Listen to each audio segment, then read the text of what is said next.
Hey there, pirates! Welcome aboard the Anime No Me channel. For me, Zoro has always been the kind of character who keeps a card up his sleeve, even when it seems like he's already played all the cards life dealt him. Ever since Enma showed up back in Wano in chapter 955, I think it became clear that sword wasn't just another powerful blade. Tenguyama Hitetsu himself explains that it was wielded by none other than Kozuki Oden, and that the sword devouring the user's Haki isn't a flaw, it's a feature. In other words, it's not that the sword is uncontrollable, it's that the user has to be worthy of it. I hope for your support to help our crew win, and to do so, you just need to click the thumbs up button, leave a like, and subscribe to the channel. By doing this, you will win an incredible devil fruit, so just comment which fruit you want. When Zoro decides to swap Shusui for Enma, we can already see that he accepted a challenge way bigger than just changing weapons. He basically took on taming a legendary beast that once belonged to a man who traded blows with Whitebeard, Roger, and Kaido. Then, in chapter 1033, we see one of the most striking moments in the relationship between Zoro and Enma. There, he's fighting King, totally under pressure, and the sword starts pulling so much of his Haki that he nearly loses control. But instead of fighting the sword, he surrenders to the flow of Haki, and that surrender is very meaningful. I think that was the moment he truly began mastering advanced Haki, especially the projection type that goes beyond just hardening. It's also in that same chapter that Zoro recalls a memory from his childhood of an old man, later confirmed to be his grandfather, saying that Haki only gets better with life experience and willpower. That ties in perfectly with Enma's nature. The sword only accepts someone with a strong enough will, which interestingly is also a requirement for the Conqueror's Haki, and I think that's where the insight begins. Maybe Enma can only reach its full potential in the hands of someone with Conqueror's Haki, not just any kind, but the advanced kind, the kind that damages just by touch. In chapter 1035, when Zoro finally defeats King, it's clear he's using advanced Conqueror's Haki in his attacks. The black glow with sparks, the visual effect reminiscent of what we saw in Luffy versus Kaido. The difference is that with Luffy, it was explained more explicitly, while with Zoro, it's more visual and tied to his confidence. He even says something like, "I get it, this sword wants me to unleash everything I have." And he does that without hesitation. The sword responds. That's where the theory that Enma could become the most powerful sword in the world comes in, maybe even rivaling or surpassing Mihawk's Yoru. Because if Yoru is the only confirmed supreme grade sword in someone's possession, and it was blackened by Mihawk with his own Haki, then maybe Enma is still in that process. In chapter 955, Hitetsu comments that black swords are created over time when the user continuously infuses Haki into them, shaping the blade. So maybe Enma isn't fully black yet, but it's getting there. Since Zoro partially mastered Enma, he's been using it as his main sword. And if you remember back to Dressrosa, chapter 778, he was already using armament Haki to cut Pika like paper. His growth so far has been huge. But the difference is, back then he was using basic Haki. Now he's infusing Conqueror's Haki into his swords. And that changes everything. Because maybe the fusion of this kind of Haki with his three-sword style is the formula to literally turn Enma into the new legend of the sword world. Maybe Yoru was created in a similar way. If Mihawk also has Conqueror's Haki, which we haven't seen directly but seems very likely, he could have done the same process with his sword. But since Enma has a will of its own, it might need more than just being wrapped in Haki. It demands the Haki to be at its maximum, at the limit of willpower. It's almost like it only recognizes kings.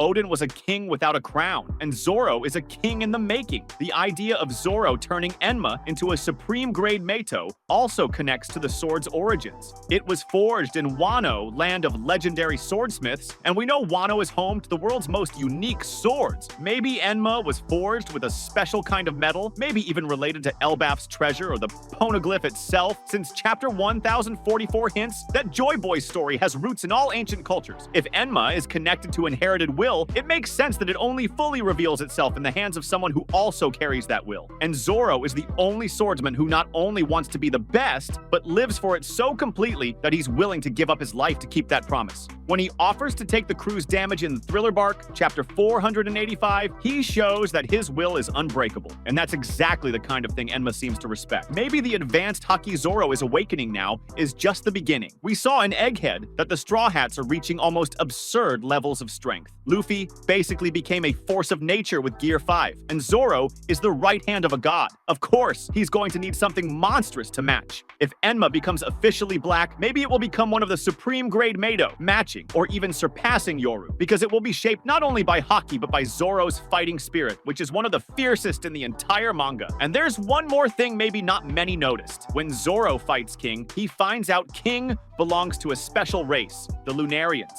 This race is linked to the eternal flame, which is basically the secret behind King's resilience. And King himself asks Zoro what makes a sword the best. Zoro answers that it's the will of the swordsman. This might be another hint that the bond between swordsman and sword matters more than material or style. The sword reflects its owner's soul, and Enma, more than any other, demands a soul that burns like fire. If Zoro can keep this intensity of Conqueror's Haki long enough, I think he might not only turn Enma black, but also activate a new form of the sword, a state that only appears when the blade recognizes its wielder as worthy. It could be an aura, an energy release, or even a cut beyond matter itself, something only legends can do. And that fits with what was said about Odin, that he was so strong his cuts could slice through anything. Zoro is walking the same path, and now that we're heading to Elbaf, where mythological stories are told as part of the culture, maybe that's where Enma will earn a new name, a new status. After all, the giants respect strength, but also honor and promises. Zoro carries all of that. Maybe some elder from Elbaf will tell the origin of Enma's medal, or reveal that Odin wielded it in some legendary battle there. That could elevate the sword even more. And if